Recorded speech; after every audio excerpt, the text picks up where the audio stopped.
Wunderschön ist es in den Alpen. Alles dabei? Jetzt geht's los! Unsere Tour geht durch 3 Länder. Sie beginnt im deutschen Allgäu, geht weiter im österreichischen Tirol und endet im italienischen Südtirol. Auf dem Fernwanderweg E5 geht's von Oberstdorf bis nach Meran in 8 Etappen. Unsere erste startet in der Spielmannsau bei Oberstdorf und endet auf der Kemptner Hütte, wo wir übernachten.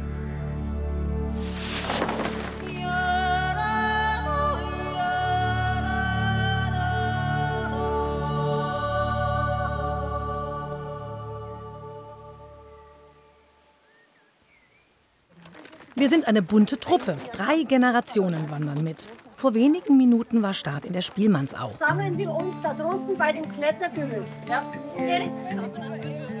Oda und ihre beiden Geschwister sind die Jüngsten. Toni und unsere beiden Wanderführerinnen sind die erfahrensten in der Gruppe. Lilo und ihr Mann Wolfgang sind mit über 70 die Ältesten. Wie viel Faktor habt ihr denn dabei? 50. Ist doch schon eine ganze Zeit, mache ich 50 eigentlich schon. Und ich habe hier noch mein Knie getaped. Ja, passend in deinem Shirt. Sofa, Passend deine zum Shirt. Shirt. Hast du verschiedene Shirts und verschiedene Tipps? Nee, soweit ist es noch nicht. Also ich habe ja mit dem Knie auch gar nicht gerechnet. Das kam jetzt einfach. Hier ist das Innenband so ein bisschen angerissen. Ja. Und jetzt müssen wir einfach gucken, dass das hier über die Berge hält. Zuerst geht's zur Station der Materialseilbahn.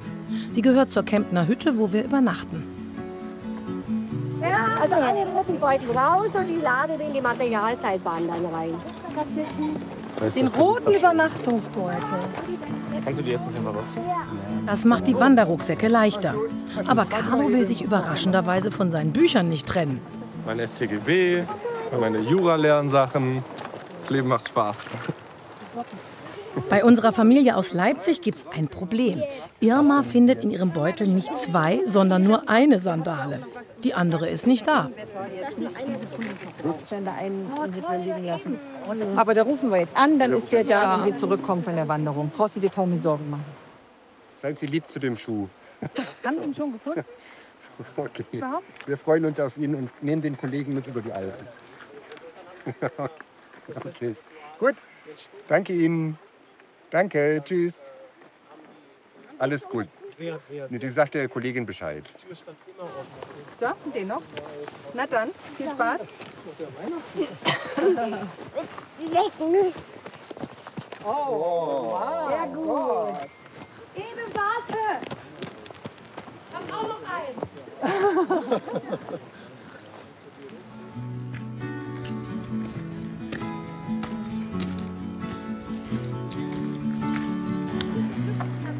Toni sagt, sie ist gespannt, wie es wird in so einer gemischten Gruppe. Das sind wir auch. Das letzte Mal hat's gut geklappt. Wir haben vor genau 10 Jahren schon mal diese Route gemacht. Da waren auch alle Altersgruppen vertreten. Jeder macht halt seine eigenen Entdeckungen auf so einer Reise. Also das ist jetzt Kartoffelkraut. Ach, das riecht wirklich wie gekochte Kartoffel. Das ist ja verrückt. Ja, total. Ja, wirklich. Wie Pellkartoffel riecht das, gell? Ja. Kartoffelkraut. Kann man essen? Probier das jetzt mal. Schmeckt nicht gut. Und es wachsen auch ganz viele Beeren hier. Es gibt gerade ganz viele Himbeeren. Also Himbeeren sind noch nicht ganz reif, aber Erdbeeren haben wir schon viele gesehen. Kann man sich auch gönnen. Das ist so lecker.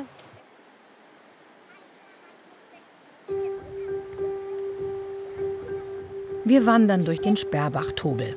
Ein bayerischer Dschungel. Schön, aber manchmal auch gefährlich. Und wir kommen an eine Stelle, da sieht man es ganz genau deutlich. Da gab es vor ein paar Jahren eine ganz krasse Lawine. Es war so ein schneereicher Winter. Ich glaube, es war 22 oder 21. Und da hat es ja auch schon mal richtig ordentlich Lawine bis an die andere Talseite. Hat es sogar Bäume mit runtergerissen. Also sehr, sehr große Bucht. Und hier passiert öfters mal was. Ihr seht, das ist ganz schottriges Gelände. Sobald es hier richtig regnet oder richtig schneit, dann rutscht es einfach.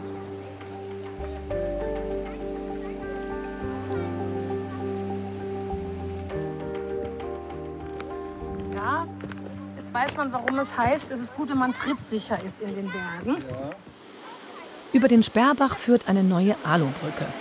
Es ist ziemlich heiß.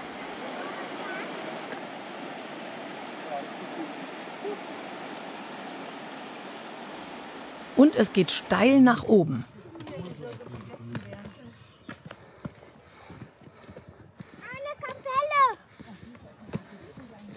Unser erster Rastplatz nach 1,5 Stunden.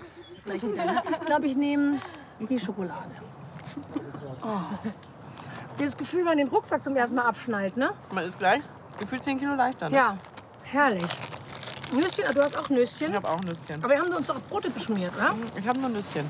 Echt? Ich bin sehr minimalistisch in der Verpflegung unterwegs. Du bist auch schon eine richtige sportliche Bergfrau. Man merkt, du bist gar nicht kurz ins Atmen gekommen, gell? Nee, aber ich habe geschwitzt wie noch mal was. Ja, es ist alles klebt, Ja, ne? alles klebt. Da ist eine Lust drin, Max, oder? One Cashew. Lecker, ja?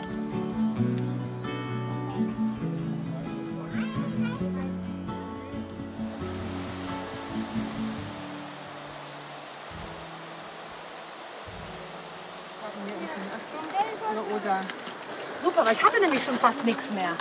Bin ich jetzt echt froh, dass man hier nochmal auffüllen kann. Ja, man muss ja gucken, unten, wenn noch die Kuhweiden in der Nähe sind, sollte man das Wasser nicht trinken. Aber wenn es jetzt hier so richtig aus den Bergen kommt, dann darf man. Mhm.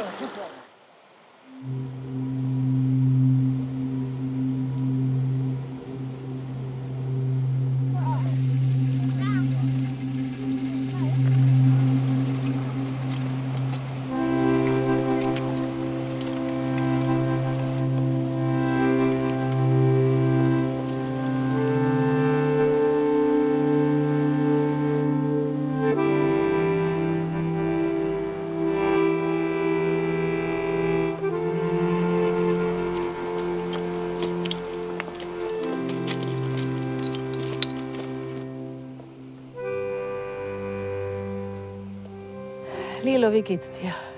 Ja. Ich bin froh, dass ich gleich hoch bin. Schon, gell? Die Materialseilbahn ist jedenfalls schneller an der Hütte als wir. Immer andere. Habt ihr sie schon gesehen? Ja! Wo? Jetzt sieht man so richtig gut. Cool, jetzt endlich sehen wir sie. Die Kempner-Hütte. Das ist immer so ein verheißungsvoller Moment, wenn man sieht, da ist das Ziel. Und dann zieht es sich eben doch noch eine ganze Weile. Oh, jetzt schnell, das kühle Getränk wartet. Ja, haben wir ja schon mal gemacht, oder? Ja, Endspurt. So, jetzt schnell hin. Renn. Lass die Hütte. Ja.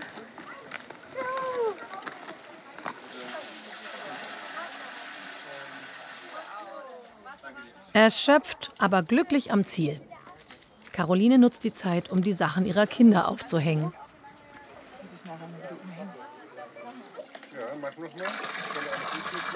Franz erklärt Ede, dass man auf der Hütte Wasser sparen muss. Ede hat übrigens heute schon einen Schreck hinter sich. Es gab einmal eine brenzlige Situation an der Stelle, wo es das erste Mal so ein bisschen rechts abging, also noch in dem Dschungelding eigentlich, hat er einmal nicht aufgepasst und war einfach, kannst ja nicht, ne? Das geht dann direkt runter und Steine und hat halt irgendwie so, du klettere ich mal da und Juliana hat ihn an der Hand und ist halt abgeschmiert. Und wäre er nicht an der Hand gewesen, wären wir jetzt glaube ich nicht hier. Also da hätte er mindestens wahrscheinlich ein gebrochenes Bein gehabt. Da ging es schon irgendwie so 15 Meter steilen Geröllhang runter. Haben wir hier unser Gepäck gedöns? Hüttenregel Nummer 1: erstmal Schuhe aus und im Schuhraum lassen. Deswegen hat jeder noch ein paar Schlappen mit.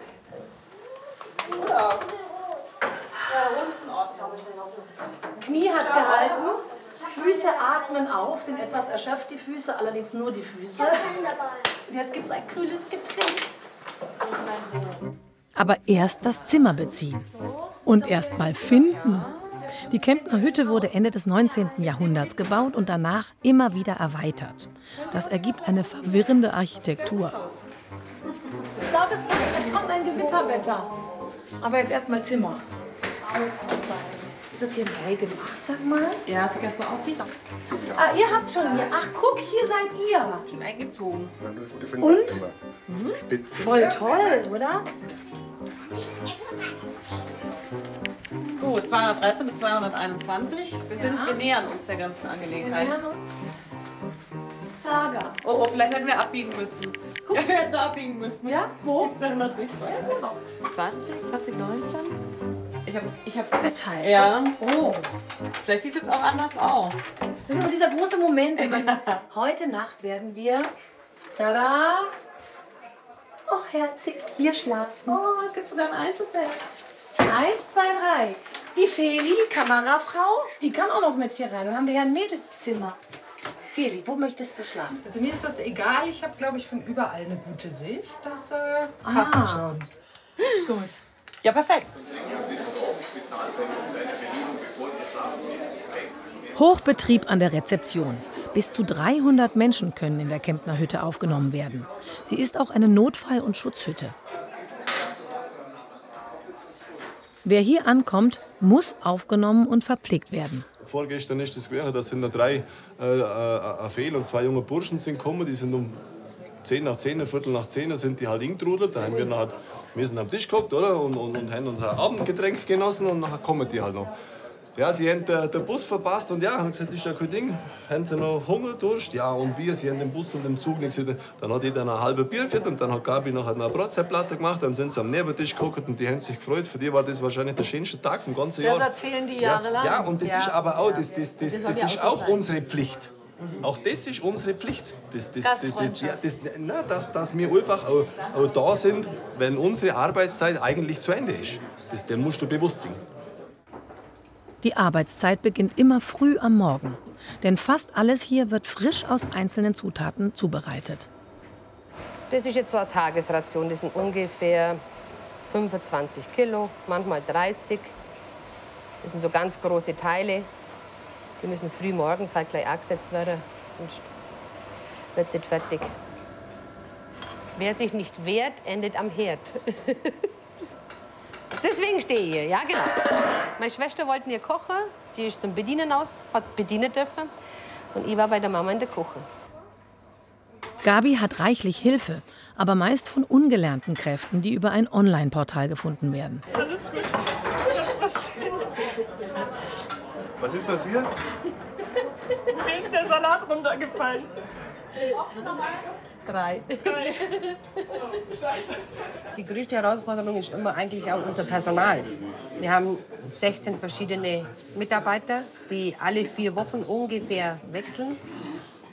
Okay. Das ist eine sehr große Herausforderung. Einfach alle, weil wir mögen es gern familiär, wir mögen es gern lustig, nett miteinander. Eigentlich ist es halt so, der Tagesablauf ist ja eigentlich immer das Gleiche. Was wenn halt dann, ich will jetzt nicht sagen, zum Schaffen macht, ist dann halt solch eine Sache, wenn dann jemand vom Personal sagt, ich habe mir das anders vorgestellt, ich will gehen, oder? Weil du den ja schon einplanst, oder? Dann, das sind halt noch so Kleinigkeiten, ich sage jetzt einmal, die hauen die werfen die aus der Bahn, oder?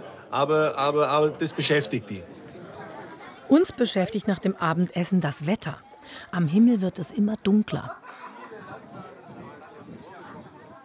Bevor der Regen anfängt, noch schnell eine Social-Media-Schalte zusammen mit Toni, um unsere Communities zu informieren. Ja, Toni hat das nämlich voll drauf. Die macht ja einen tollen Podcast. Aber live, habt ihr schon mal live aus den Bergen geschaltet? Uns erwartet jetzt noch eine Live-Show der besonderen Art. Auf einer Wiese neben der Hütte wohnen eine Menge Murmeltiere.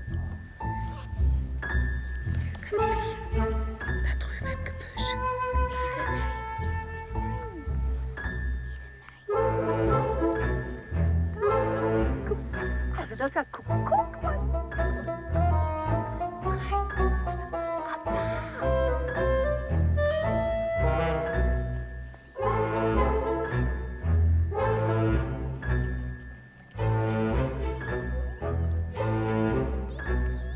ist ja, guck mal.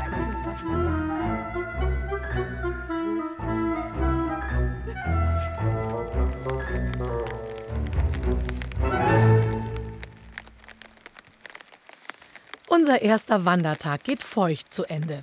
Doch dabei bleibt es nicht. Nach dem Regen wird es dann noch mal unbeschreiblich schön.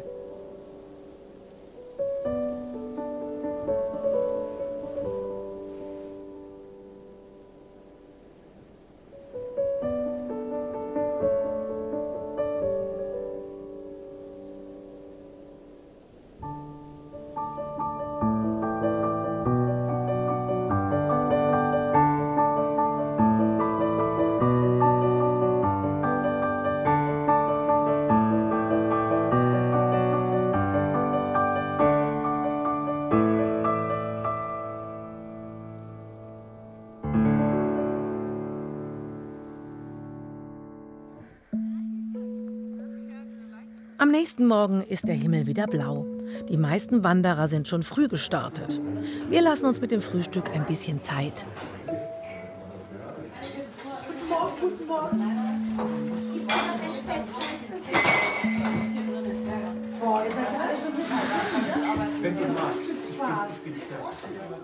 Dieses ganze Gefilme, ne?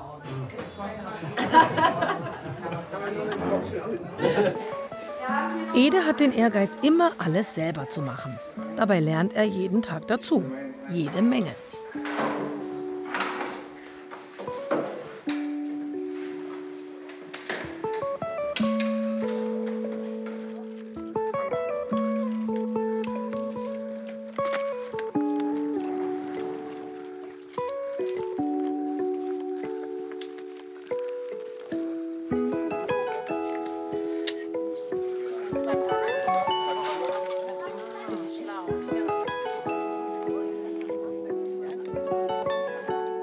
Sind jetzt 150 Höhenmeter ungefähr bis zum Mädelejoch.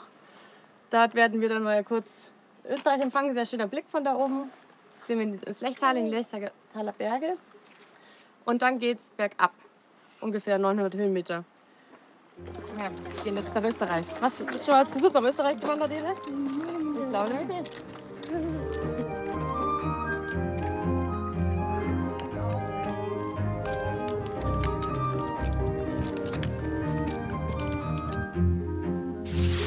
Unsere zweite Tagesetappe auf dem Weg nach Meran beginnt an der Kemptner Hütte. Rauf zum Mädelejoch, runter nach Holzgau. Übernachtung in Pschlabs, wo wir mit dem Bus hinfahren. Und wie sind die Höhenunterschiede bei der Wanderung? 150 Meter rauf, 900 Meter runter.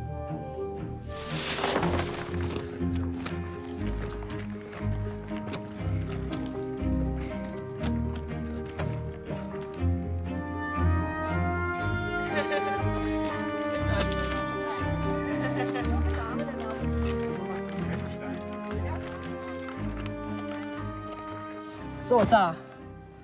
Deutschland, Österreich. Knie. Das Knie hält noch. Das Mädelejoch liegt auf knapp 2000 Metern. Oder hat sich auf dem Grenzstein niedergelassen. Darauf steht die Zahl 1844. In jenem Jahr haben sich Bayern und Tiroler auf eine Grenzziehung geeinigt, erklärt uns Thomas, unser dritter Wanderführer. Also, alle umdrehen zu mir. Alle umdrehen. Wo soll man denn hingucken? Was wichtig ist, dass beim Runtergehen, ist, dass wir die Schuhe wirklich gut binden, vor allem hier unten in diesem Knöchelbereich, dass es einfach keine Blasen gibt und dass man nicht mit den Zehen vorne anstößt. Ganz wichtig, okay? Und Stöcke raus, das hilft auch. Sehr gut.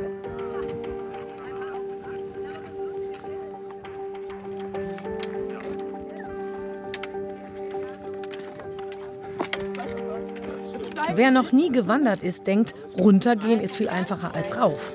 Falsch gedacht. 2/3 aller Wanderunfälle passieren beim Abstieg. Vorsicht und Konzentration sind erforderlich.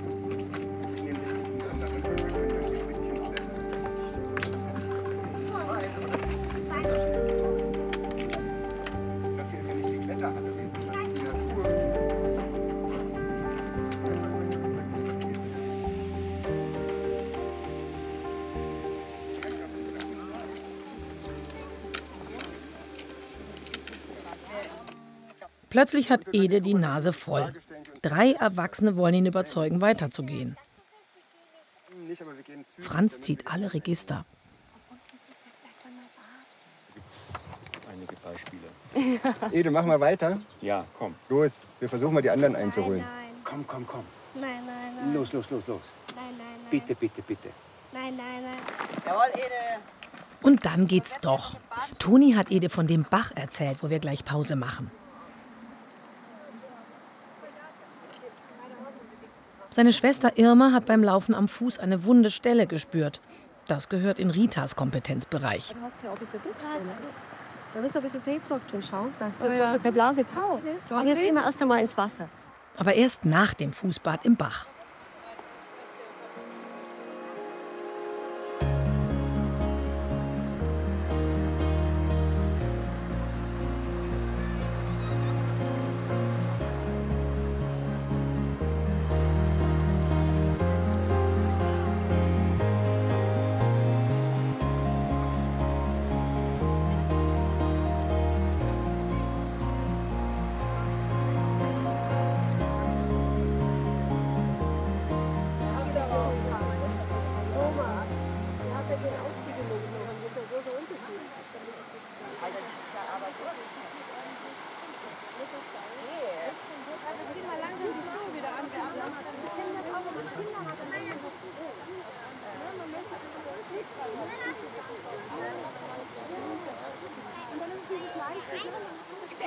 nicht zeichnen, wenn er zuguckt.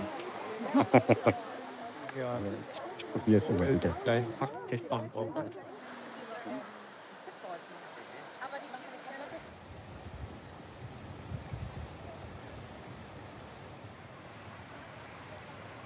Das sind diese ganz schönen Momente auch. Wenn man so ein bisschen raus aus der Gruppe gehen kann, Schattenplätzchen suchen. Da unten spielen die Kinder im Bach. Man guckt so rum und ist so mitten in den Bergen. Und wird so ganz dankbar und demütig, gerade wenn man ein bisschen alleine ist, finde ich. Wenn man sich ein bisschen so zurückzieht, merkt man, wie toll und wie groß und wie wunderbar diese Bergwelt ist. Und was für ein Glück es ist, sowas erleben zu können.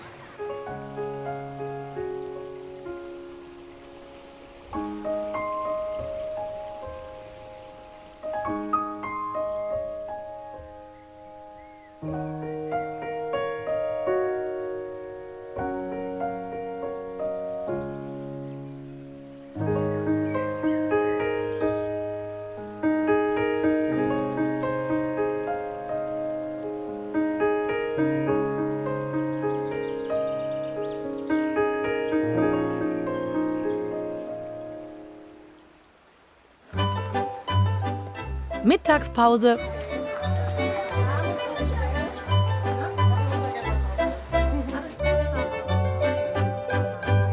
Also mein Favorit, all-time favorite, Erdbeerbuttermilch.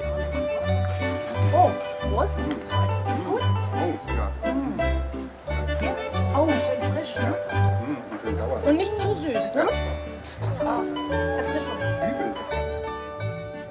Essen kann man hier natürlich auch. Zum Beispiel Kaiserschmarrn mit Rosinen und mit Apfelmus.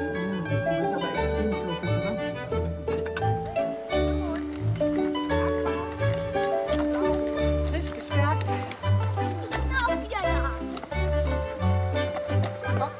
Bevor wir unten im Tal im Dorf Holzgau ankommen, steht uns noch ein Abenteuer bevor.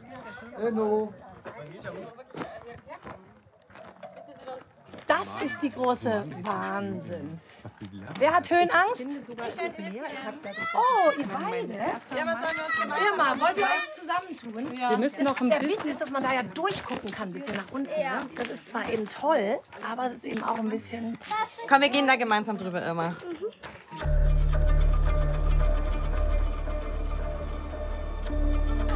Nein, Ede, nicht hopsen. Ede, weißt du, deswegen... Okay. Deswegen ist es schon, es ist schon wirklich abenteuerlich. Ja, dicke Büsche.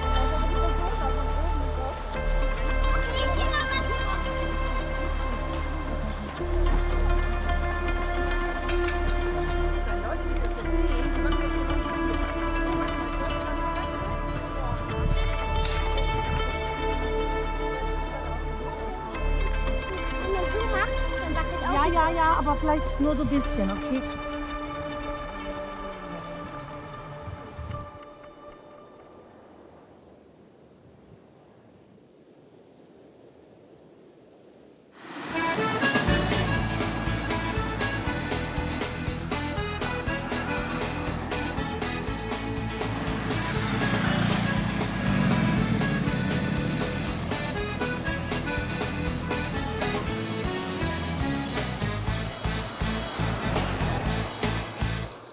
In Pschlabs, 20 Kilometer entfernt, übernachten wir heute.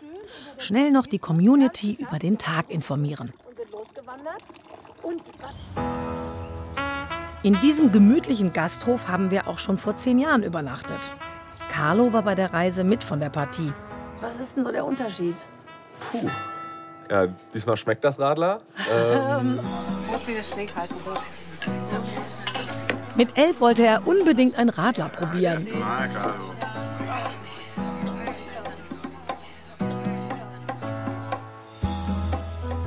Auch auf der wunderschönen Wanderung 2015 waren Kinder dabei. Carlo war eines davon. Die Route auf dem E5 und die Hütten waren die gleichen. Ich finde es auch doof, dass es auf den Hütten wahrscheinlich kein WLAN gibt.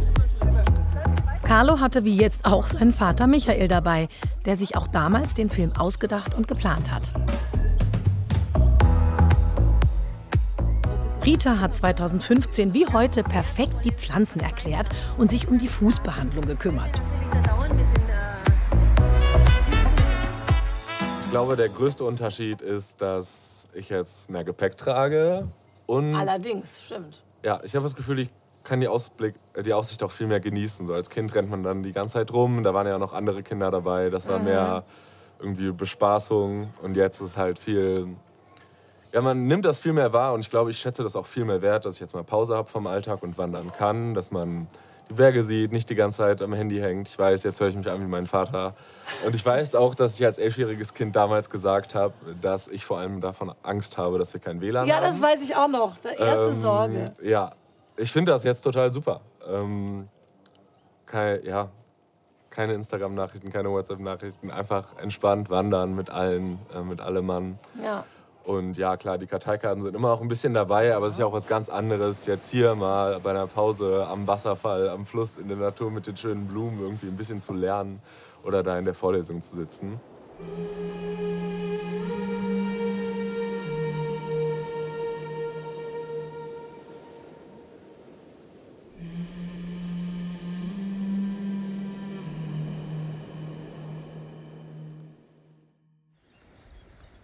Der dritte Morgen in den Bergen.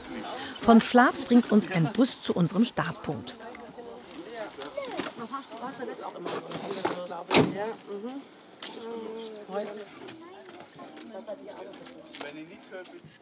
Wir sind früh dran. Es ist 7:30 Uhr. Die dritte Etappe auf unserer Wanderung nach Meran. Es geht durchs Plötzigtal, Mittagspause auf der Anhalterhütte. Danach über das Steinjöchel hinab zum Handenjoch. Busfahrt nach Zams, dann hoch auf die Wennet-Gipfelhütte. Und die Höhenmeter, die zu überwinden sind? 800 rauf, 400 runter. Die Pflanzen sind noch nass vom Regen heute Nacht. Am Nachmittag soll es wieder gewittern.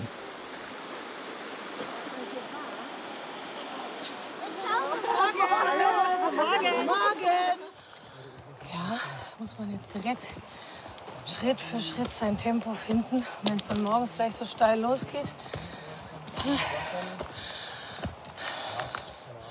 Aber schön ist es hier.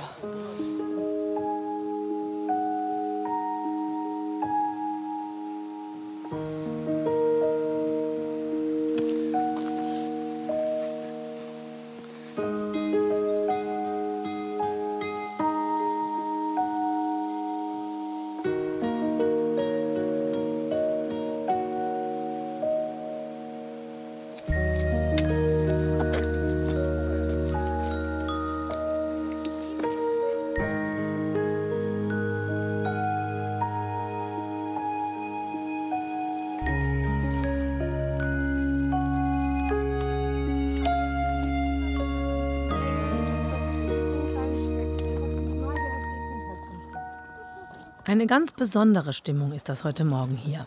Mit Aussichten zum Niederknien.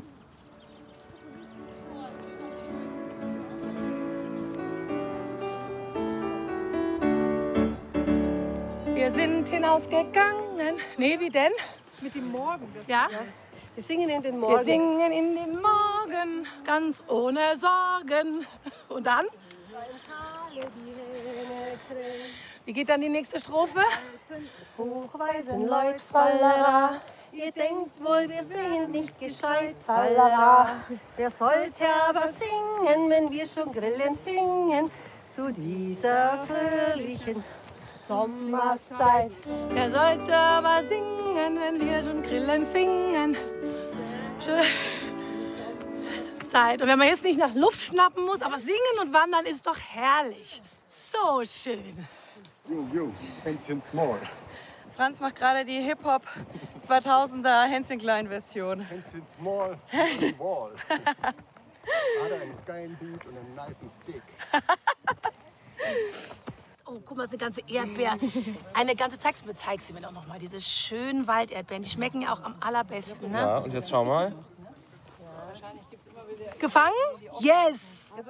Guck mal, was die Berge alles in einem freisetzen, Carlo. Hä? Und da ruft die Hütte, da wollen wir hin. Bitte den Überstieg benutzen, damit was die Tiere nicht raus können, aber die Menschen rein. Oder wie war das? Gut geschafft.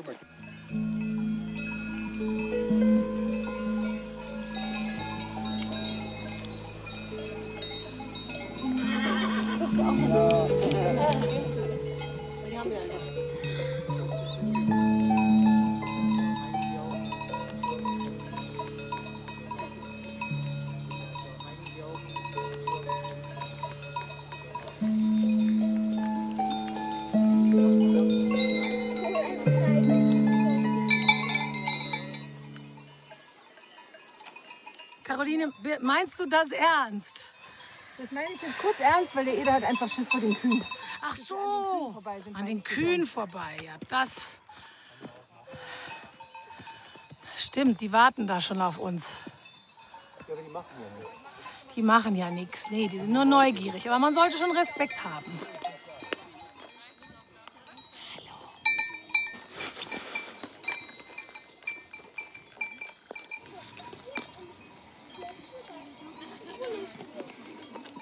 Wie ist es konditionsmäßig? Was sagen die Beine? Der Schweiß tropft, aber ich habe mir die große Kamera dem Micha gegeben. Du hast trotzdem eine Ehrenmedaille verdient. Und deswegen können wir mit dem kleinen Ding hinterher rennen. Aber ja, auch ich ringe nach Atem. Ja. So viel Stille und harmonische Natur. Doch Rita hat sich eine Zusatzherausforderung ausgedacht. Und wir gehen jetzt barfuß. Natürlich. Wir wandern jetzt barfuß. Ja, wir wandern barfuß, weil hier ist ideales Gelände. Ganz schöne Wiese. Und es ist ein bisschen Steigung und wir können üben und selber beobachten, wie wir gehen. So, barfuß. Das ist ein neues Abenteuer. Wie ist es? Sehr schmerzhaft. Ich gehe gerade schon durch die Wiese. Du gibst schon eine Abkürzung, weil hier, das ist so diese Strecke, ne, wo man denkt so, Aber ich bin gar nicht hart. Ich will jetzt auch wieder, ich versuche auch immer aufs Grüne zu kommen, wenn es irgendwie geht. Ede, bist du immer noch barfuß? Und wie geht's?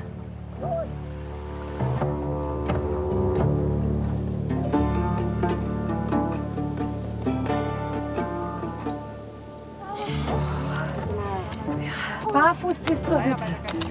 Das ist eine Challenge. Oh, da ist sie ja! Hey!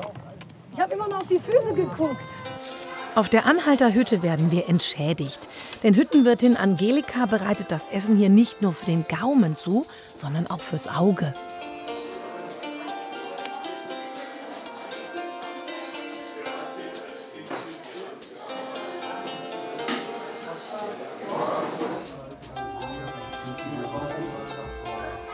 Feli, was hast du jetzt da bestellt? Also das ist saurer Käse, da ist so ein bisschen Essig und so dabei. Flädlesuppe. Flädlesuppe, genau. Wunderbar. Und hier das Käsebrot. Das ist der Heidelberger Topfenstrudel und das ist der Apfelstrudel. Oh, selber gemacht? Selber gemacht. Und die Zutaten? Die Zutaten kommen mit Hubschrauber rauf. Und durch das, dass wir wenig Kühlmöglichkeiten haben, müssen wir auch viel selber machen. Ja, wunderbar. Ja, also, bitte. Danke.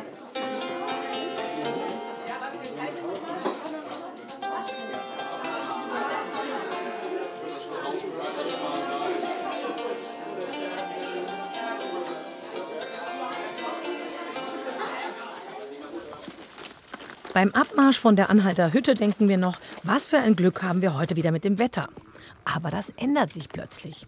Unsere Wanderführerin Juliana hatte es ja vorausgesagt. Krasses Ding. Jetzt kommt der Regenschirm zum Tragen. Ah Gott. Hoffentlich kommt kein Gewitter. Als der Regen immer stärker wird, stellen wir uns erst unter einen Felsvorsprung. Aber eine Dauerlösung ist das auch nicht. Wir warten 10 Minuten. Wie viel Stahl?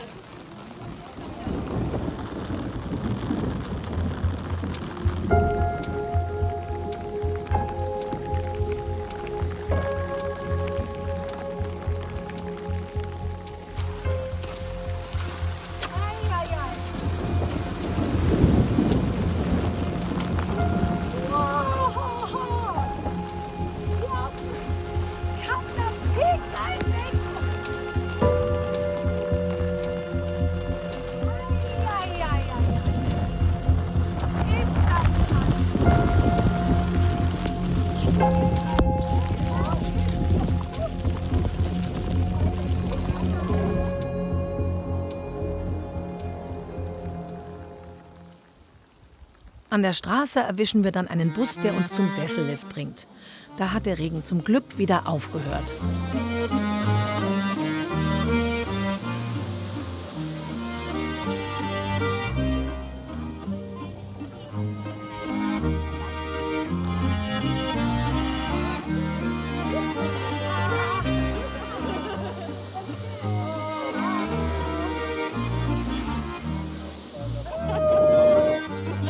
Jetzt geht's hoch. Oh, das ist die beste kleine Kiste, die wir hier so mit haben.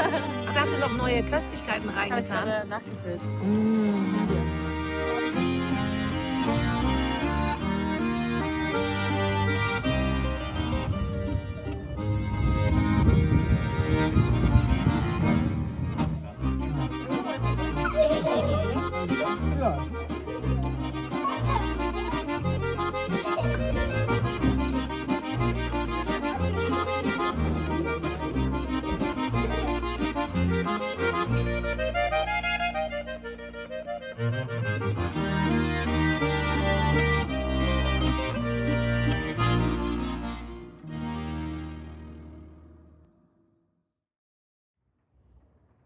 Der nächste Morgen, Tag 4.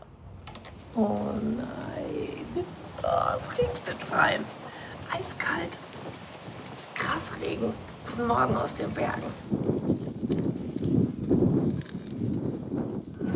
Von Sommer keine Spur mehr an unserem Startpunkt am Vennet. Und dann schauen wir weiter. Dann ist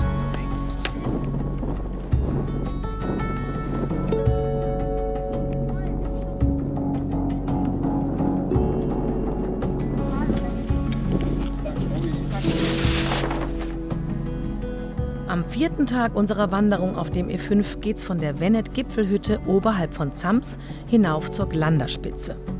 Nach dem Mittagessen auf der Larcher Alm steigen wir ab nach Vents ins Pitztal.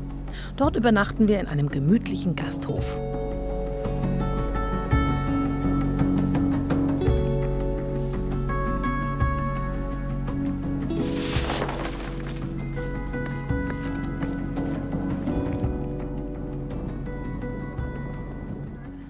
Fernwanderweg E5. Das sind wir. Wir haben uns noch nicht verlaufen. Nein, wir sind immer noch gut auf dem richtigen Weg. Und weiter geht's.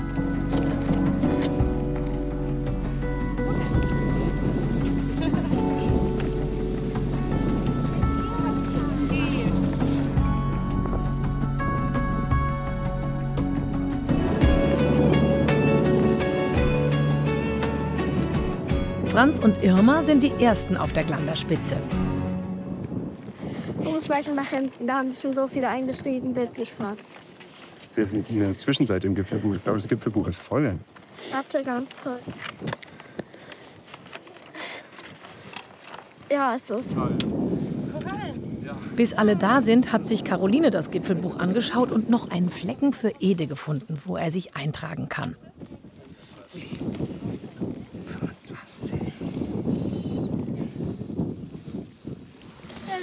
Ein echtes Gesamtkunstwerk, dieses Gipfelbuch.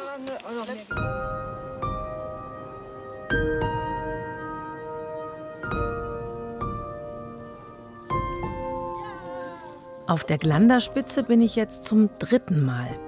Erst vor 10 Jahren auf unserer ersten Wanderung, dann nochmal 2022 bei einer Sonnenaufgangswanderung.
Unsere Wanderführerinnen Rita und Juliana führen uns jetzt auf ein Getränk zum Gregor, auf die Larcheralm. Beide kennen ihn gut. Bei ihm ist es immer lustig.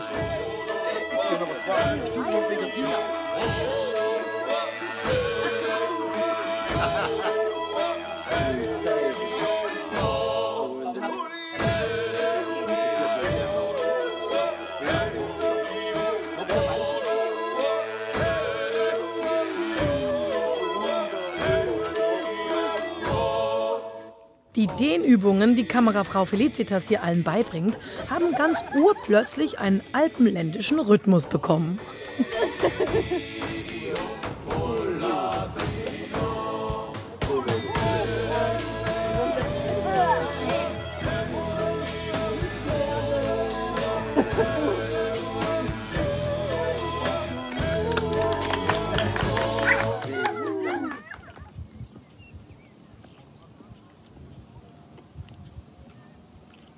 Und für jede Abkürzung dankbar jetzt. Man will einfach nur noch runter. Wir treten auf eigene Gefahr. Wir lieben Vorsicht. Ja. Die letzte Etappe. Toll. Wir freuen uns auf das Abendessen.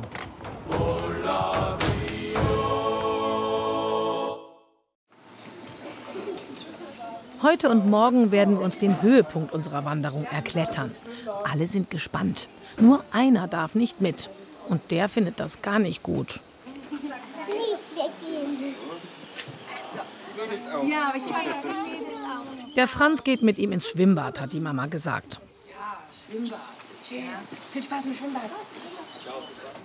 Und Rita hat gesagt, Ede ist noch zu jung für das, was heute und morgen auf dem Programm steht.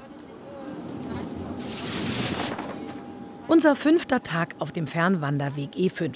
Mit dem Bus fahren wir nach Mittelberg ins Pitztal. Dort starten wir einen steilen Aufstieg zur Braunschweiger Hütte. Die liegt spektakulär am Pitztaler Gletscher.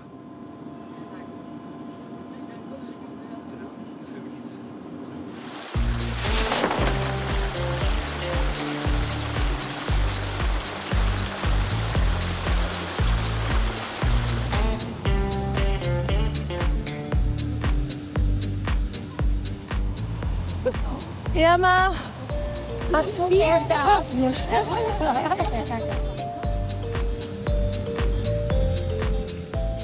Wir fragen uns natürlich, warum Ede nicht mit durfte. Er ist ja bis jetzt wirklich tapfer mitgelaufen. Wenn ein Weg breit genug ist, dass man ein kleines Kind fest an der Hand halten kann, dann geht vieles. Aber wir kommen morgen ans Pitztal-Jöchel. Der Weg ist so schmal, man kann kein Kind an der Hand führen. Und darum ist es eben wichtig, dass man so eine Entscheidung trifft. Also Kind muss so weit sein, dass man ihm erklären kann, schau, jetzt ist es gefährlich, jetzt musst du dich konzentrieren, aufpassen, ganz langsam, einen Schritt vor den anderen, auf den Weg schauen, nicht quatschen, kein Blödsinn machen, einfach jetzt hier durch. Weil eben einer nach dem anderen gehen muss und das ist eben wichtig für die Sicherheit. Und dann geht's auch gleich los mit dem schmalen Kletterpfad. Zum ersten Mal gibt es Drahtseile an heiklen Stellen und gelegentlich auch Tritte aus Stahl.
Toni, wo sind wir denn jetzt hier?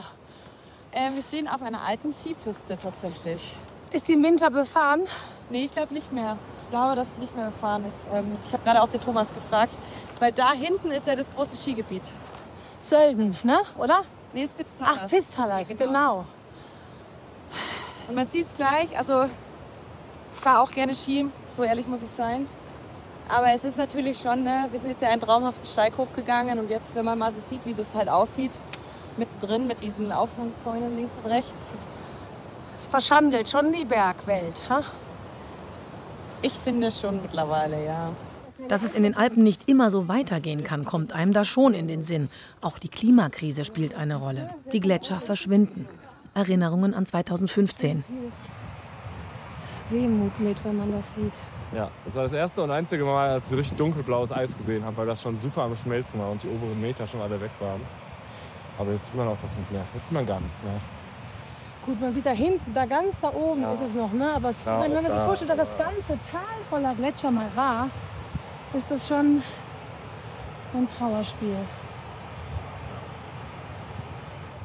So sah es hier vor 10 Jahren aus. Gletscher waren im Sommer Trinkwasserspeicher, die es nun nicht mehr gibt. 1/3 der Gletscherfläche in den Alpen ist weg, schätzt man. Jetzt wird es wirklich hochalpin. Im Angesicht des Gletschers. Endspurt. Zur Hütte. Oh.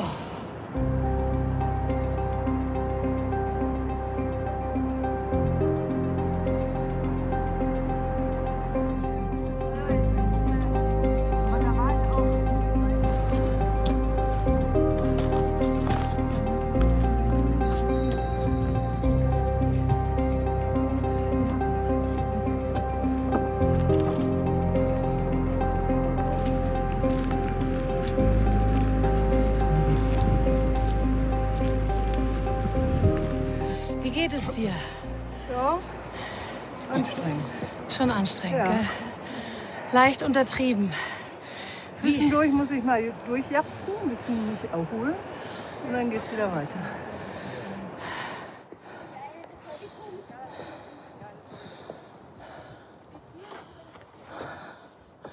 Da ist die Hütte.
Man glaubt's kaum. Die 11-jährige Oda zieht unsere Wanderführerin Juliana die letzten Meter zur Hütte rauf. Yes! Wir anderen pfeifen nach 4,5 Stunden Wanderung aus dem letzten Loch.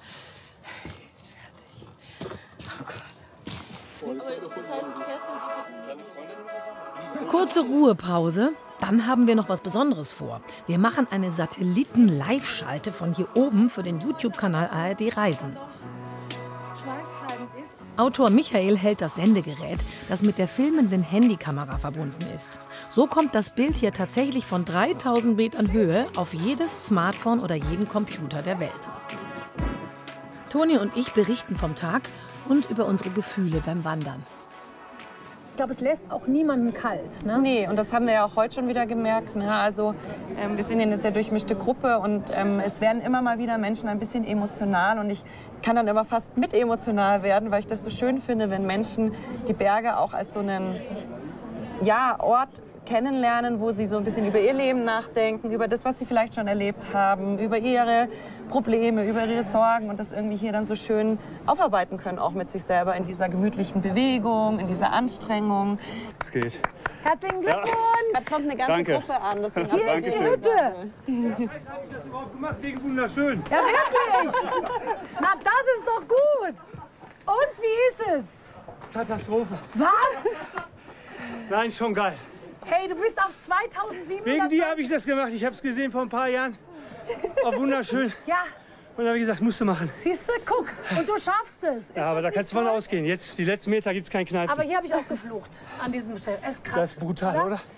Und zwischendrin denkst du doch, warum mache ich den Scheiß? Ja. Aber ich trinke jetzt einen Radler, dann gehe ich wieder runter. Was? Nein. Ist das erlaubt, mit dir ein Selfie zu machen? Ich möchte einen kleinen Transparenzhinweis. Ihr seid gerade auf YouTube Ade Reisen live. Auf YouTube, aber wir können doch mal schnell. Warum? Ja, ist halt okay. Soll ich ein Foto von euch machen? Ja, sehr gerne. Okay. Aber nicht mit der Kamera, die ist Schrott. Okay, gut. So, seid ihr ein bisschen verschwitzt? Kann das sein? Nein, hör mal, Angstschweiß. Angstschweiß. Weil ihr euer großes Idol endlich trefft. So, Yeah, E5. Wir müssen nur E sagen. Dankeschön. So, jetzt was trinken.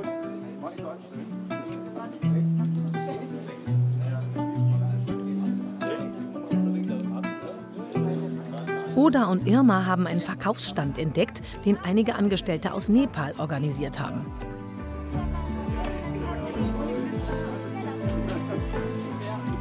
Die Auswahl fällt schwer, doch sie werden fündig.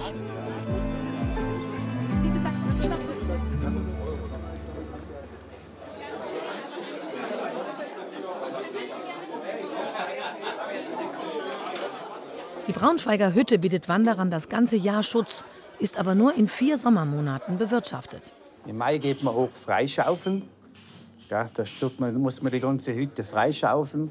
Und dann ab Juni geht es dann los und im September klingt es wieder aus. Und bis alles abgerechnet ist, also wird schon Oktober, November. Es ist nicht nur 4 Monate, sondern es ist eigentlich das ganze Jahr. Ja. Im Winter sind wir natürlich auch in der Arbeit. Meine Frau ist Masseurin. Ich arbeite auf einer kleinen Mühle.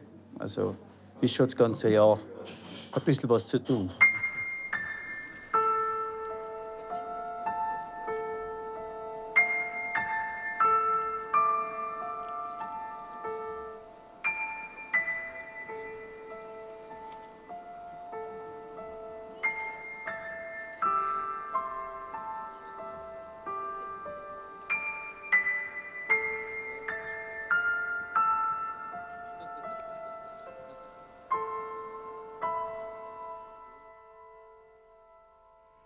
So, wieder alles schön aufgeräumt.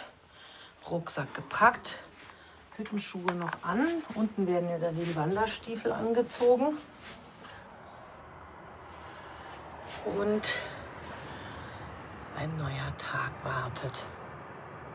Guten Morgen, liebe Gruppe. Guten Morgen, Juliana. Heute ist unsere Königsetappe und wir haben momentan noch bestes Wetter dazu. Das ist sehr schön. Wir gehen jetzt hier kurz runter übers Blockfeld und dann hinauf zum Pitztaler Jöchel. Das ist der höchste Punkt unserer Wanderung, knapp unter 3000 Meter. Und wenn wir dort oben angelangt sind, dann werden wir vielleicht noch ein paar, also 10 bis 20 Höhenmeter gewinnen und dann sind wir auf 3000.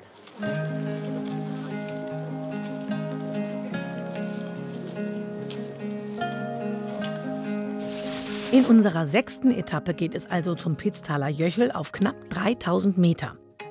Dann folgt ein langer Abstieg durch das Gletschergebiet. Ab der Talstation eine kurze Strecke mit dem Linienbus, um auf dem E5 Panoramaweg bis nach Zwieselstein zu wandern.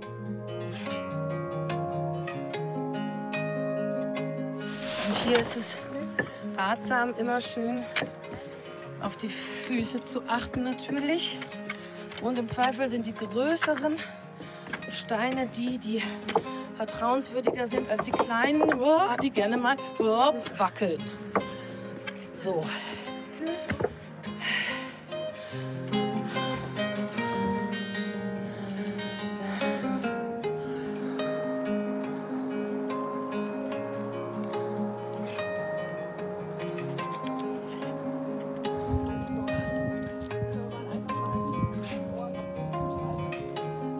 Die Stöcke haben uns bis hierher gute Dienste geleistet. Beim nächsten Halt werden sie verstaut. Außerdem sollen wir nun Handschuhe anziehen. So, okay. Die sind jetzt dringend notwendig, sagt uns Juliana. Das ist okay, ich wollte nur wissen, dass du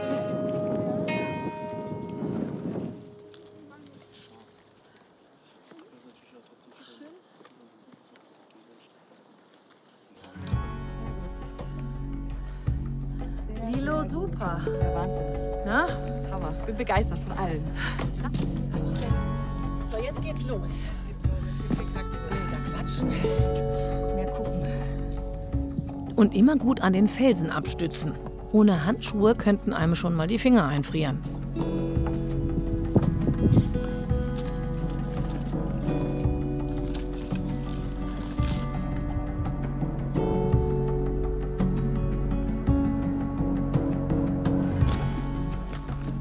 Das sind sie jetzt, die Pfade, auf denen niemand den kleinen Ede an die Hand hätte nehmen können.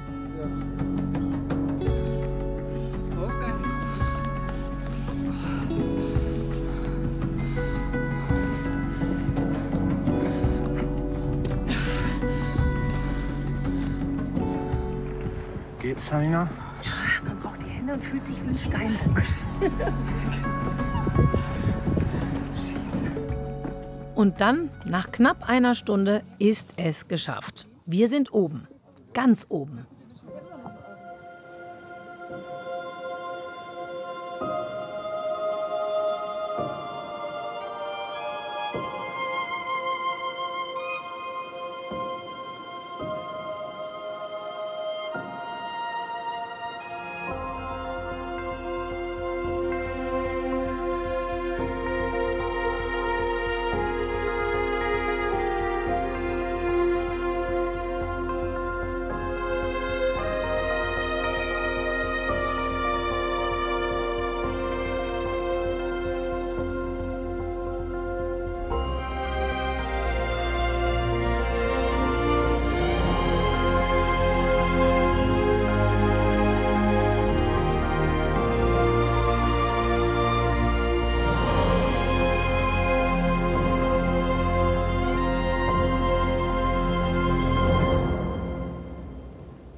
Ich finde es fantastisch. Ich bin so froh, dass wir es mitgemacht haben, dass wir das Glück hatten, dabei zu sein. Wir sind noch mittendrin. Ja, aber das ist ja wohl der Höhepunkt, die höchste Erhebung. Und können wir alle stolz sein, alle, die beteiligt sind. 3000 Mal besser. Da sind Gipfelschnaps. Oh nein. Da darf ich jeder mal dran riechen, okay? Oh, genau. Wir müssen ja nichts trinken, aber... Tür ist auf 3000. Oh nein! Normal. Carlo wird alles. Oh, das ist aber so ein ganz krasser.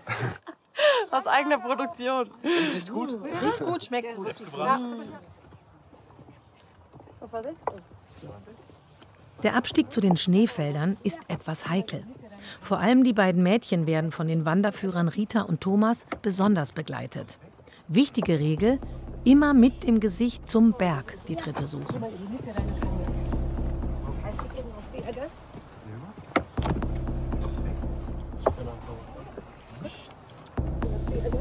Sehr gut. Perfekt. Jetzt nur noch. Immer schön zur Wand. Ja, jetzt. Genau. So. Warte. Jetzt mit dem linken hier runter. Okay. Jetzt gut. Hab dich. Genau.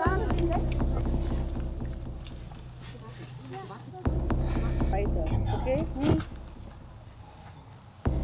Nur mit einer Hand festhalten und dann Fuß weiter, okay? Seil.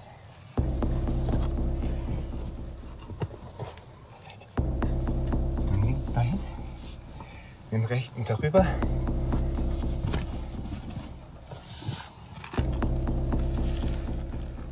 Den da drauf. Mit dem linken in die Lücke.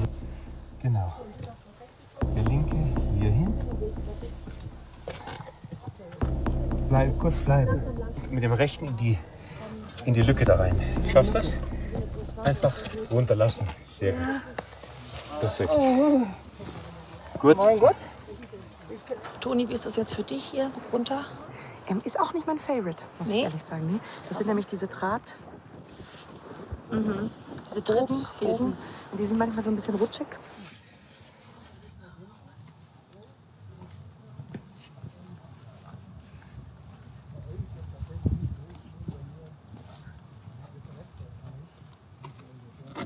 Die Schneefelder hier, so scheint es mir, waren vor 10 Jahren auch viel größer als jetzt. Es war vielleicht vor 10 Jahren mehr, aber es war auch vor 10 Tagen schon sehr viel mehr Schnee. Da war wirklich hier noch ein guter Meter Schnee. Das ändert sich immer sehr schnell. Es war jetzt letzte Woche sehr warm. Dann ist es einfach jetzt alles weggeschmolzen. Kann aber ohne Probleme sein, dass in 2 Wochen hier wieder richtig viel Schnee liegt. Das hat nicht mal unbedingt jetzt was zu tun mit vor 10 Jahren war mehr, sondern es ist wirklich wochenweise unterschiedlich. Ja. So, jetzt geht's in den Schnee. Kann man mit Stöcken machen, vielleicht sogar eher. Ich versuche es jetzt mal erstmal ohne. Immer in die Tritte rein und gucken, dass man nicht wegrutscht. Oh, bisschen rutschig ist es.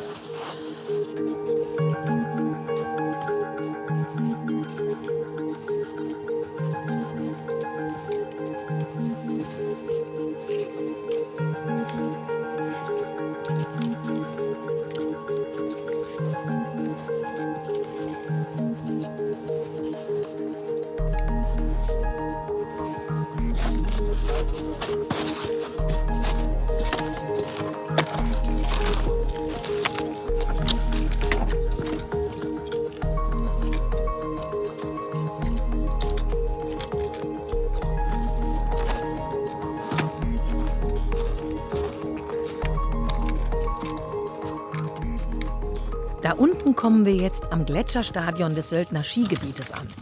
Dort haben wir eine Verabredung. Habt ihr Ede schon gesehen? Ja. Dort ist Franz. Da sind sie.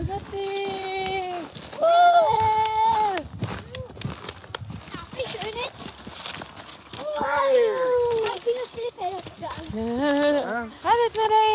Schön war's. Buddy? Schön war's. Ja, ich habe dreckige Hände. Warum? Du kannst doch im Schnee. Ja? Das war überhaupt so groß, dass ich hier greifen muss. Da konnte der Ede nicht ran. Nee. Also gut, dass wir unten geblieben sind. Witzig. Wir haben euch total vermisst gestern. Es war ganz ruhig. Ja. Am Abendessen, wir saßen da, wir wussten gar nicht. Hallo. Ede. Ja? Ede. Dann haben wir uns hier. Hallo. Hallo! Hallo, Ede! Hattet ihr einen schönen Tag? Geil! Aus der Steinwüste bringt uns eine kurze Busfahrt in märchenhaftes Grün.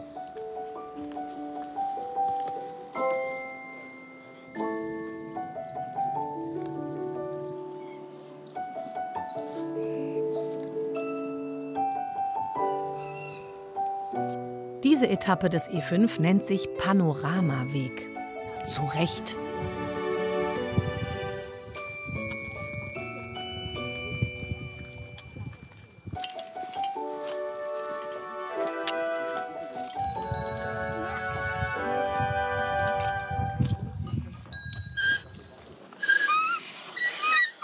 Oder du machst diese Technik. Hast du die mal probiert? Ja. Mit dem Herzlein. Und ja, da war ein Ton. Den Grashalm nimmt man zwischen Daumen und Zeigefinger, zieht den hier so rüber und hält den anderen Daumen hier so daneben. Und dann hat man hier so ein Durchpustlöchlein. Und da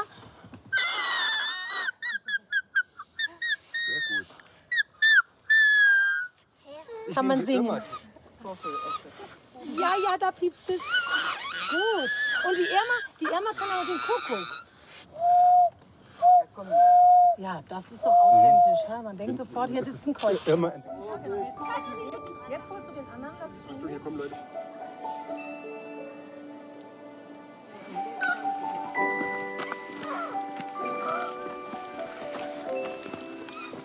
Bei all dem, was wir heute schon erlebt haben, wird es nun Zeit für eine verspätete Mittagspause. Und da ist sie schon, die Alm. Wir werden sehen. Also nein.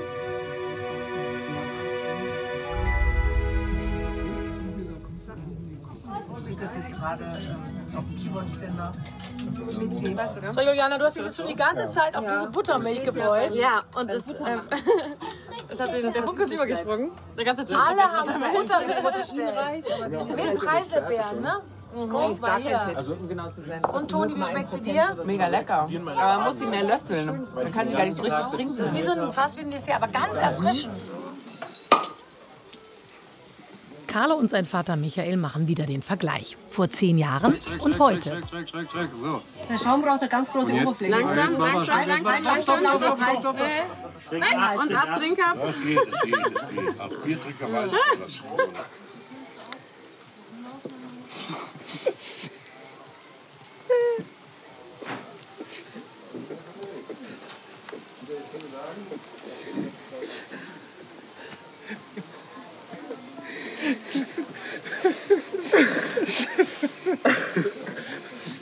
Und schmeckt besser als damals.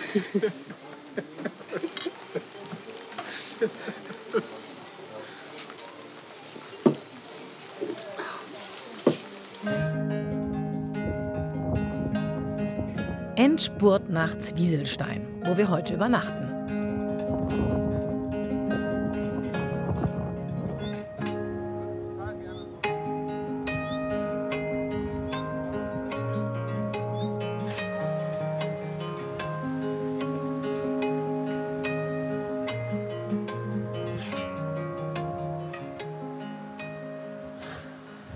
Man ist schon kaputt.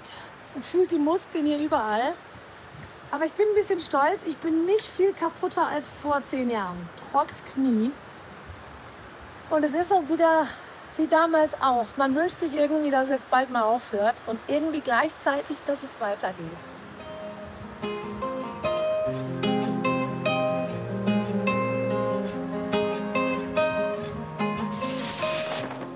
Und so geht's morgen weiter auf unserer Wanderung auf dem E5. Mit dem Bus geht's zum Timmelsjoch, an die italienische Grenze in Südtirol. Dann abwärts über Rabenstein nach St. Leonhard. Übernachtung auf der legendären Pfandleralm.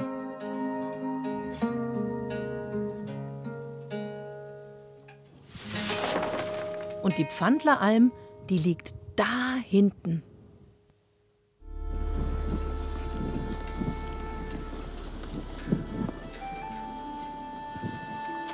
Auf unserem heutigen Startpunkt steht eine Skulptur, die wie eine Dornenkrone aussieht. Ein Mahnmal für den Schmerz, den die Tiroler empfinden, dass ihr Land vor über 100 Jahren zwischen Österreich und Italien aufgeteilt wurde. Sie nennen es eine Unrechtsgrenze.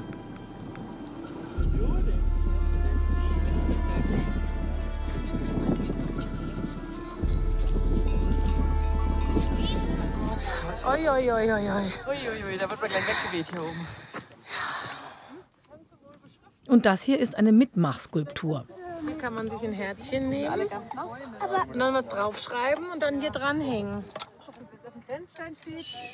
Dann haben die uns angelogen. Ausrufezeichen und eine Sonne, weil ja immer Sonne scheint, wenn Engel reisen, gell? Ja, wir waren dann zu spät gerade, aber ich finde das total schön.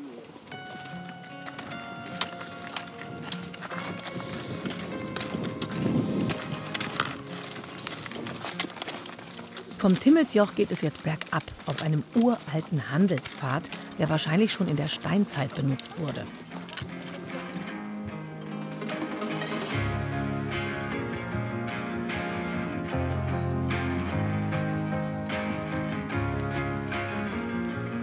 Die Schmuggler, die es hier auch gab, hatten immer Stäbe dabei, um auf ihren nächtlichen Touren den Berg abtasten zu können.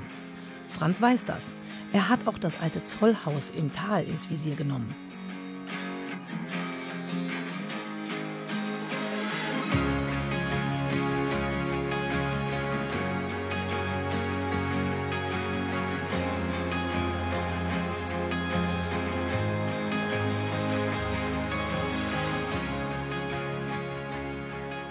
Bei unserem Weg durchs Tal geht es stetig bergab. Das fordert die Muskeln, ist aber doch viel entspannender als das, was wir gestern hinter uns gebracht haben. Es macht heute riesigen Spaß. Einer der schönsten Tage.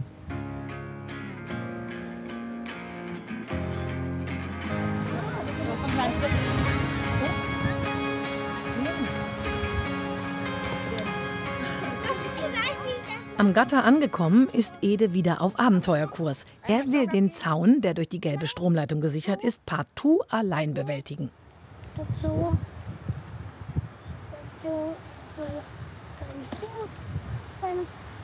Mit ohne Stock abgeben, nicht schlecht. Wahnsinn.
Ja? Da kommt ja der Thomas. Thomas, wir brauchen einen Experten. Wo geht es jetzt lang? Der Regen kommt und wir wissen nicht, ob da runter. Wir müssen jetzt hier runter. Hier runter. Das ist ein kleiner Das ist doch der Shortcut. schönere Weg. Guck. Und auch wieder schön.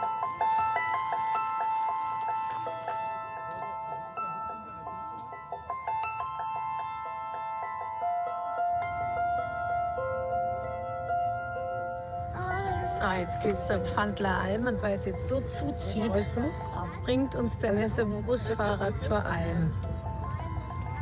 Ach. Jetzt geht's hier rein. Die Pfandler Alm. Hallo! Um die 30 Schlafplätze hat die Pfandler Alm. Und dann ist da das Lager.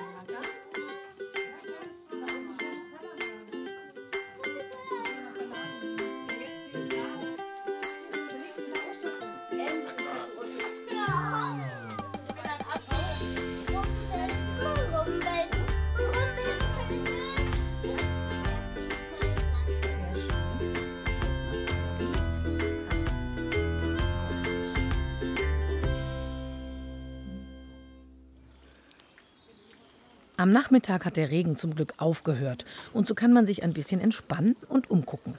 Das Wildgehege ist hier eine Attraktion.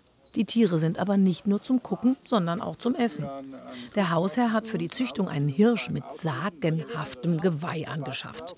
Das wird heuer wahrscheinlich ein gerader oder ungerader 22-Ender. Und das hat einfach mit der Entwicklung zu tun, wie gut er veranlagt ist, der Hirsch. Das hat mit dem Alter nichts zu tun, nur mit der Veranlagung. Den habe ich mit einem Jahr alt gekauft. Der war ein Jährling und den habe ich dann hergekauft. Und jetzt ist er halt der Prumpfhirsch.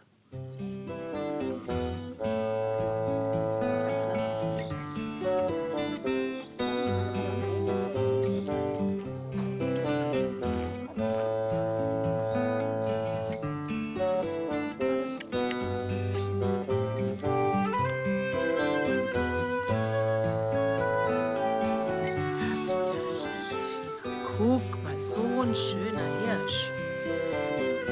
Wow, bist du ein schöner.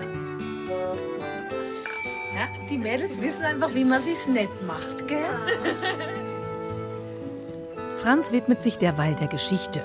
Der Freiheitsheld Andreas Hofer wurde nämlich 1810 hier aufgespürt und verhaftet.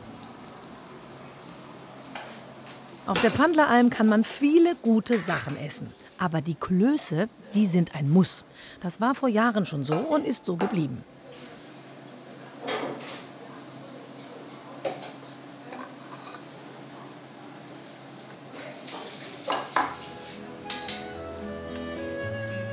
Oh, der große Moment. Dankeschön. Dankeschön. Und das duftet so. Und schmeckt herrlich. Jetzt nochmal so tunken.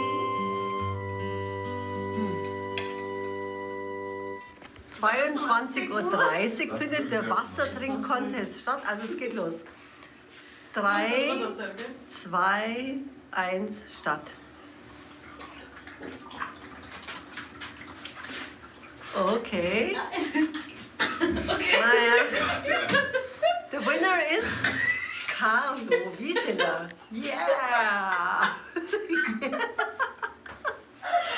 Baby. Wasser gab's dann draußen auch noch mal. So, Hüttenzauber der anderen Art. Ja. Und wenn man, oh! 3, 24, 5. Nicht so schnell! Das ist zu schnell!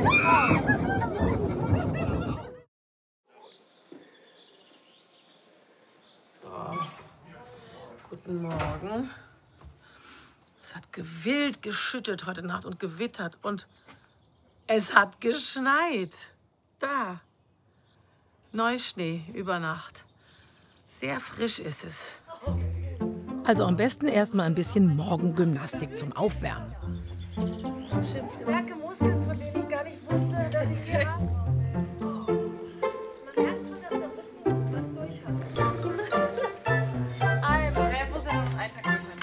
Ich bin mit meinem Knie wirklich sehr einverstanden. Bin ganz stolz. Es hat gehalten bis jetzt. Und ich habe auch wirklich das Gefühl, es ist Schritt für Schritt durch andere Muskeln entlastet worden. Ich habe so, das ist ein bisschen wie Physio in den Bergen jetzt. Und ich bin sehr guter Dinge, dass das bis Meran hält und richtig erleichtert, weil ich habe mir schon ein bisschen Sorgen gemacht am Anfang.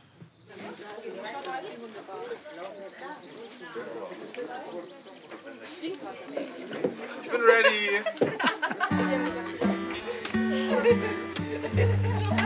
Aber nur bis zum Stadel.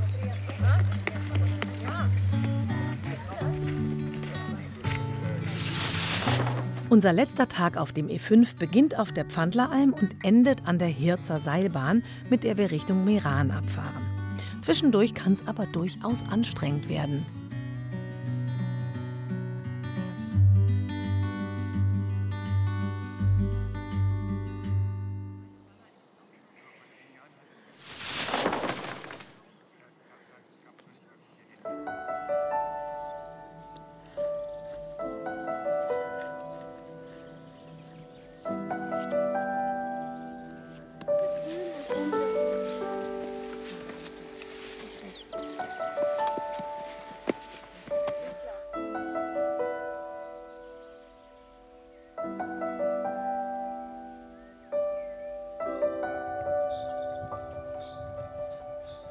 Nach dieser traumhaften Wildblumenwiese geht's durch einen märchenhaften Wald.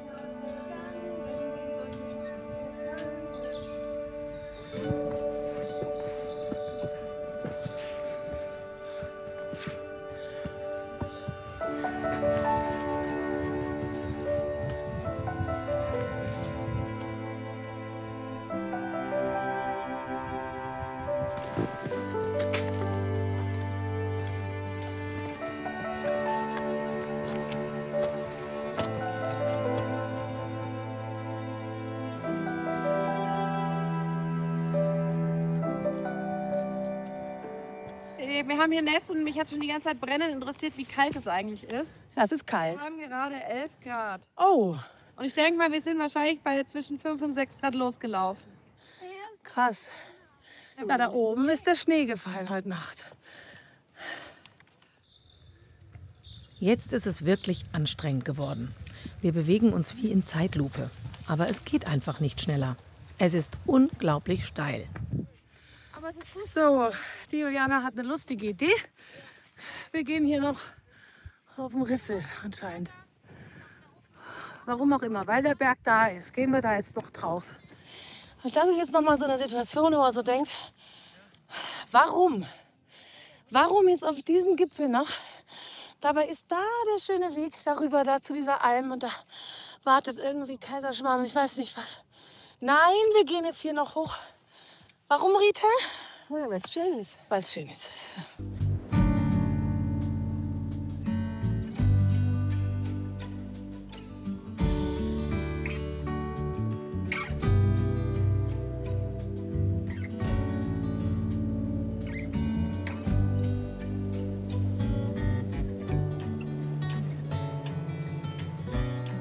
Und die letzten Nüsschen. Ja. Die Fahrräder sind dann leer.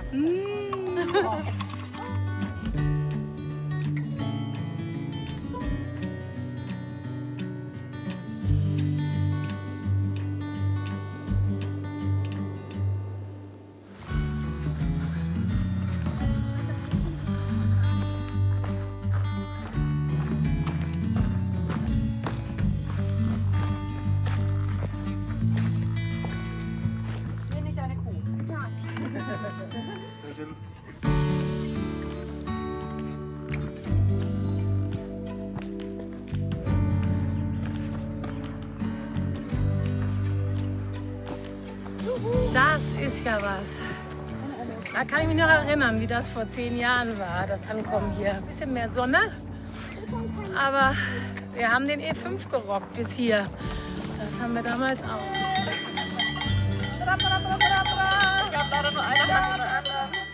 Ankunft auf der Maatalm auf 2000 Meter. Hier machen wir Rast, bevor wir mit der Seilbahn Richtung Meran runterfahren. Bravo! Nach dem Mittagessen kommen die Gedanken, was wir alles so erlebt haben und was das mit uns gemacht hat. Es tut der Seele gut, für schöne Momente dankbar zu sein. Vor 10 Jahren war Carlo nur 5 Jahre älter als Ede heute. Ich erkenne mich da schon ein bisschen wieder. Es ist ja schon so, für mich hat sich ja unglaublich viel getan in den 10 Jahren. Von 11 bis 21 sind ja schon sehr prägende Jahre. Und das war schon ja, ein bisschen surreal, weil das so, alles im Leben hat sich geändert, aber der E5 ist halt geblieben. Als wir zum Beispiel diese Hängebrücke überquert haben. Ich hatte das in Erinnerung als 11-Jähriger, da war ich noch deutlich kleiner. Ich konnte noch gar nicht über die Brücke schauen. Für mich war die so riesengroß und klar, die war nicht klein. Aber wenn ich jetzt drüber gehe, dann konnte ich über die Stahlseile schauen und es war halt eine andere Erfahrung wie damals. Und das ist ja auch total schön, dass man merkt, dass man älter wird. Ja.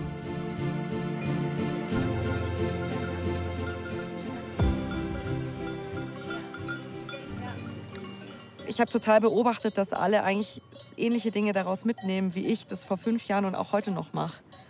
Also da sind wir uns schon ähnlich, dass wir in den Bergen an unsere Grenzen stoßen können, über uns hinauswachsen können, mal absolute Tiefs haben, total emotional werden können und so. Und es war für mich eigentlich total schön zu sehen, wie unterschiedlich wir alle sind, wie unterschiedlich wir Zugänge eigentlich zu den Bergen hatten, aber dann doch irgendwie ganz ähnliche Erfahrungen machen.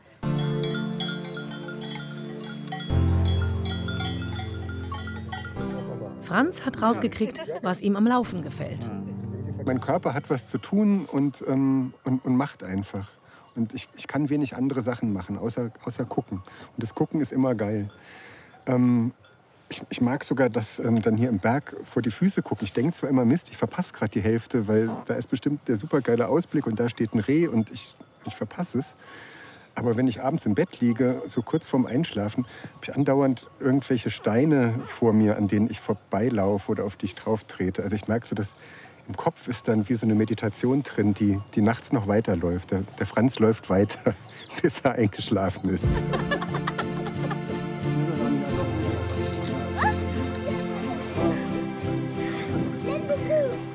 Dieses Gefühl, Berge, wie wohl fühle ich mich da, was gibt mir das für eine Freiheit, was für eine Meditation ist dieses Wandern, dieses Konzentrieren auf den Weg, aufsteigen und dann irgendwann auf dem Gipfel sein und denken so, wow, ich bin über der Welt irgendwie, ne? So dieses erhebende Gefühl, was man in den Bergen hat, das habe ich sonst nirgendwo. Und jetzt ist das hier plötzlich mit all den 3 Kleinen, ja? Und wir als Familie machen das und man hat halt dieses Gefühl, dass man so ein Kind an der Hand hat, was sagt, oh, es ist so schön hier. Oder eine Oda, die kommt und sagt, Mama, ich habe meine Einstellung zum Wandern total verändert. Ich finde Wandern übelst toll. Ich will das jetzt jeden Tag machen. Am liebsten können wir hier bleiben. Ich mache das noch eine Woche. So. Und das ist so schön. So dieses Gefühl, was ich schon wusste bei mir, dass ich das habe, dass sich das bei mir einstellt, weil ich das jedes Mal habe in den Bergen und das einfach seit 20, 25, 30 Jahren kenne, dass meine Kinder das plötzlich, dass ich das bei denen auch sehen kann. Das ist so schön. Wir waren geboren, um zu leben, mit den Wundern jeder Zeit. Sich niemals zu vergessen, bis in alle Ewigkeit. Wir waren geboren, um zu leben, für den einen Augenblick, bei dem jeder von uns spürte, wie wert zu leben ist.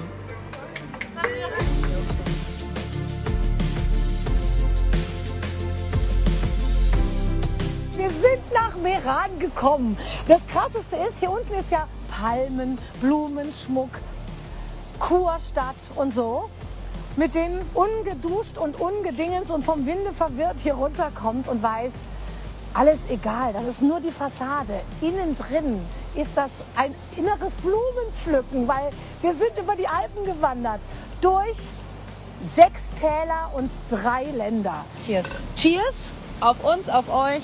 Auf die Berge und auf das nächste Abenteuer. Bis bald. Tschüss. Ciao aus Murano.